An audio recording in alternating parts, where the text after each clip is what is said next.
Hello, everyone. This is Wes from Resurrection Auto, and I just picked up a 1998 Kawasaki KE100 that is obviously in pretty bad disrepair. And so I'm just going to get this motorcycle back together and hopefully put it back on the road again. And so I wanted to share this video with you.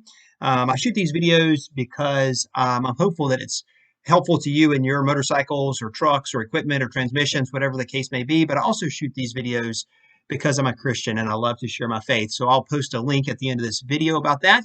But with that said, let's get started. All right, so here is my KE100. I've got it all cleaned up and I've already done quite a bit of work to it. So on the other side here, I've already replaced all the soft parts, fuel filter, fuel lines. I had to clean the gas tank. It was completely rusted out. I used apple cider vinegar, let it sit for about a day or so, and then emptied it out and used a pressure washer to clean out the inside of the gas tank. Behind this plate here, actually you can see the top there, the choke of the carburetor, but I rebuilt the carburetor on the inside. Also replaced the soft parts here. There's a oil dispenser here that goes into an oil pump. This is a two-stroke engine that uses an oil injection to lubricate the engine. And so here is the old piston. You can see it is all done. This bike had really low compression, I understand, before it was disassembled. I got it already disassembled. And so there's the old piston there. And so what I'm going to do today is remove this piston. I've already had the cylinder bored. I'll show you that in just a minute. And I have all fresh parts to go on the top end of this engine. We're going to put it all back together and then fire up and see if it'll run. So let me just get my things in place here and I'll shoot the next video. Okay, let me walk you through the components that I've purchased to make the repair on this motorcycle. So here is the cylinder, and you'll notice that I've got it all taped up. I'm getting ready to go paint it, and it's been completely resurfaced. So the cylinder walls have been bored, and then also this had to be nickel plated because the aluminum is too soft for the rings of the piston. So they plate it in order to make it durable. So there's the cylinder. And then here's the gasket set. The small round is the exhaust. The larger copper one is going to be the actual head gasket. You'll notice there's two felt gaskets. That's for the interface between the cylinder and the bottom half of the motor. They give you two because there's different thicknesses. You know, in a more sophisticated application, you might want to use one rather than the other, depending on the clearance you want at the top of the stroke on the piston and the head. For my application, it doesn't really matter much. There's the rings. And there's the C-clips for holding the piston in. Here's the piston. You'll notice it's got some numbers because the machine shop bored the cylinder to match that piston. Wrist pin and bearing. In this small bag, it's a little hard to see. The rubber grommets go between the fins of the cylinder, just some vibration dampening, and then there's also the exhaust bolts are down in there.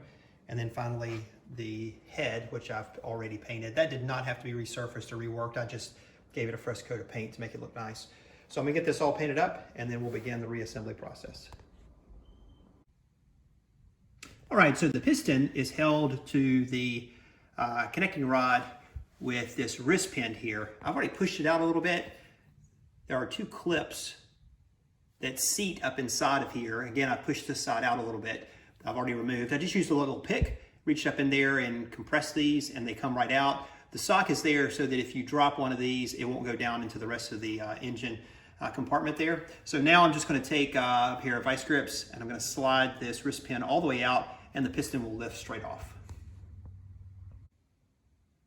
Okay, so there is the old cylinder, or piston I should say, sorry. And you can see how scratched up it is and the rings are, they're nearly seized. Here is the new piston, ready to go. So what I'm going to do is take some 2-cycle engine oil, and I'm going to go ahead and coat the outside of the piston and also the where the wrist pin will go, and then also make sure the grooves there where the rings go will have oil as well. And then the rings, in this motor, they're the same, so you don't have two different rings, same colored. The letter N there goes up on the piston, and then you'll notice these also are positioned. They have an opening there, and that opening goes where there's a notch there, so these are easy to locate. So let me get those all installed. I'll show you what it looks like. Okay, so I got the clip in there. Now it's important that when you install the Circlip, this Circlip here, that it's either in the 90-degree position with the opening up or down. You don't want it in the 3 o'clock or the 9 o'clock position, because when the piston is going up and down, you can actually compress that. The cylinder can actually compress it and it can fall out. So mine's installed like this on just one side. So the next thing I want to do is go out to the bike and slide the piston on, and then we'll install the bearing and the wrist pin, and then put the other circlip on the other side. I'll show you what that looks like.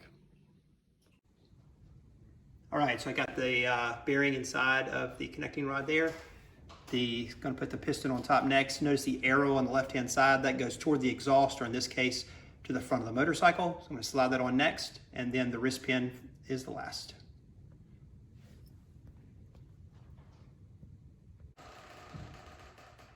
All right, so I've got the cylinder back on, the Circlip on both sides, and I've got it all lubed up on the outside, got oil on the outside. Next thing I want to do is just to orient the pistons, or excuse me, the piston rings. So there's a small, on the other side, there's a small pin that orients the opening in the let's see if I can show you, in the ring there, and you want to make sure that that is located properly. Hopefully you can see that right there. There's a little circle pin there. So that top one is oriented properly. I want to check to make sure the bottom one is also. And then going to get the cylinder. There's a gasket that goes in between here. I probably need to clean this up just a little bit. I think I'll take a minute and do that. And then slide the cylinder down over it.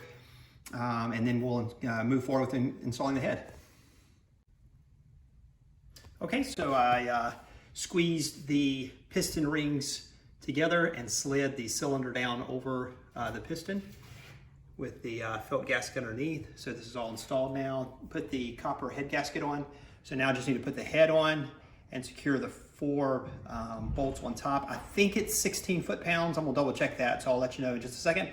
Once I get that done, it'll just be the spark plug and spark plug wire connection, and then the exhaust here on the front, and then this motorcycle should be running again. So let me just put those last few things on, and then I will shoot a final video of it running.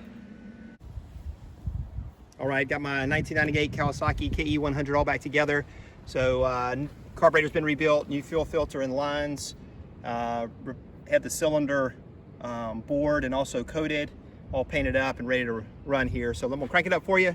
Hey, I wanna say thanks for watching. I shot this video so you can get your equipment back on the road again, but I also shot this video because I'm a Christian and I like to share my faith with others. And so if you get a chance, check on that link. I'm gonna hand this camera off and we'll see if this thing will fire up.